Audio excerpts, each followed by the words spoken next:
Welcome to the Teaching Autism and Special Education Community Podcast. Hi, I'm Nikki, a passionate special educator, autism advocate, resource creator with over a decade of experience, and you may know me as the face behind Teaching Autism. This podcast is your go-to place for practical tips, hands-on strategies, and inspiring and funny stories to support special educators all around the world, whether it's building independence, creating engaging lessons, or finding that elusive work-life balance. I'm here to help you thrive inside and outside of the classroom. Let's dive into today's episode and make a difference together. Hey teacher friends, and welcome back to another episode of the Teaching Autism and Special Education podcast. Okay, real talk today. It's nearly the holidays, and while everyone else is counting down the days until their break, we are over here trying to keep 20 kids calm, clean, and somewhat on task while everything smells like candy canes, turkey, and chaos. And amidst all of that, here it comes, the guilt. The I should be doing more.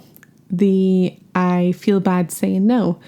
The maybe I can squeeze in just one more craft or report or meeting or activity or lesson plan or field trip.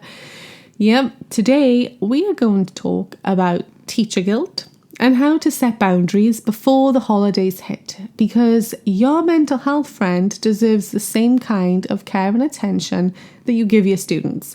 And I know you won't take it unless someone tells you to, so here I am. So why does teacher guilt show up now?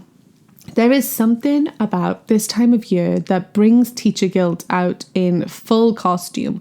It's like the Grinch's sneaky cousin. It just creeps in one day, and we start feeling guilty for saying no to extra Christmas activities and spirit days, and not sending home Pinterest-worthy crafts, and letting our students watch a holiday movie instead of finishing that worksheet, not replying to an email immediately because we finally left work before dark. Does that sound familiar? Because the truth is, teacher guilt shows up because we care. We want our students to feel special. We want parents and families to think we're doing enough. We want admin to see us as team players. But here's the problem. When we try to be everything to everyone, we burn out faster than one of those cheap Christmas candles. And the problem is, there is a cost to always saying yes, because every time that we say yes to one more thing, we are saying no to something else. Usually our rest, our sanity, our family, and that's not selfish to admit. That's balance. And I've learned that the yes that comes from guilt doesn't serve anyone, because when you say yes while you're already overwhelmed, you end up showing up tired, resentful, half present, and your students who feel everything are going to pick up on that. So saying no isn't a rejection of others. It's a promise to yourself that you're going to show up better, calmer, and more grounded when it really matters. So now we're going to talk boundaries, because boundaries get such a bad reputation, as if they're walls that we build to push people away. But really, they're the opposite of that. They are, think of them like guideposts that show others how to treat us and how we can best show up in the world without falling apart. So here are some simple boundaries that you can put into place that will literally save your holiday sanity. So number one, time boundaries. So decide when your workday ends and actually end it. Set an alarm and it ends. No more, I'll just check emails for a minute at 9 p.m. and then that minute becomes 45 minutes and suddenly you are rage eating gingerbread in your pajamas. Number two, energy boundaries. So choose what actually matters this month. Ask yourself, does this activity benefit my students or just my guilt? Number three, emotional boundaries. You are not responsible for everyone else's happiness. You can care deeply without carrying everyone's feelings. Number four, social boundaries. If you need to skip that optional staff get together to recharge at home, do it. the world will keep spinning. And a friendly reminder, you are not lazy. Saying no does not mean that you're lazy or uncommitted. It means you understand that you cannot pour from an empty cup. And honestly, your students need you rested more than they need another elaborate craft or theme day. They do not remember perfection. They remember presence. They remember your laugh, your calm energy, your silly dance at circle time.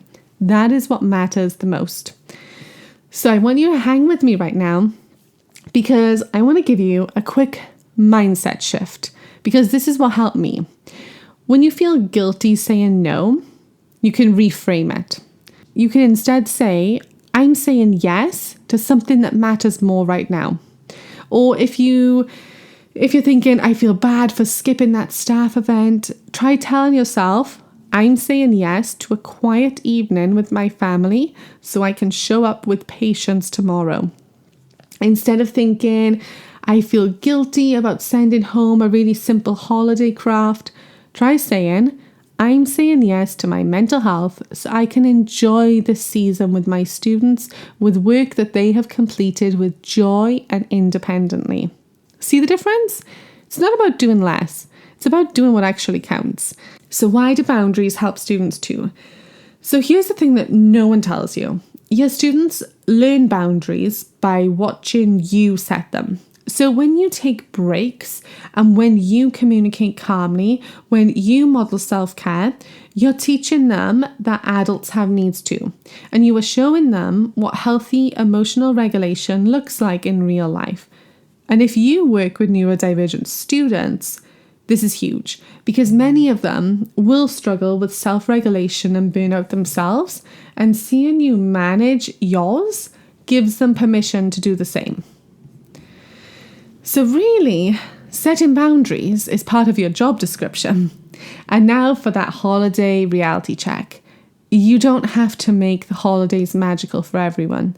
You just have to make them manageable and enjoyable for you and your students. Because the truth is, your kids don't need a teacher who does everything. They need a teacher who's present, kind, and still smiling most days by the end of the school term.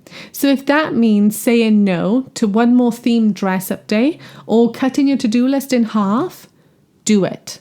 Your students will not remember the craft that didn't happen, but they will remember the calm and fun energy you brought into their classroom and made them feel safe.